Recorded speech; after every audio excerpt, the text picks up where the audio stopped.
Puhemies, haluan omassa puheenvuorossani keskittyä lähinnä nyt koheesiopolitiikkaan. Vaikka koheesiopolitiikan virheprosentti pieneni vuodesta 2008 huomattavasti 11%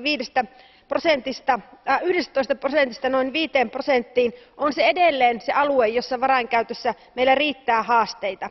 Suurimmat haasteet liittyvät nimenomaan näihin julkisiin hankintoihin, ja sen lisäksi suuri osa koheesiovarojen kohdalla tapahtuneista ongelmista liittyvät myös monimutkaisiin toimeenpanosääntöihin sekä varainhoitoasetuksesta nouseviin säädöksiin, jotka eivät aina ota riittävästi huomioon aluekehityksen monimutkaista toimijaverkkoa. Myös virheriskin korottamisesta on puhuttu paljon. Täytyy kuitenkin muistaa, että se ei poista sitä perustavanlaatuista ongelmaa, että säännöt ja järjestelmät ovat liian monimutkaisia, eikä tässä tapauksessa ongelmia pidä lähteä ratkomaan väärästä päästä. Samaan aikaan parlamentti käsittelee myös varainhoitoasetusta tuleville rahoituskehyksille.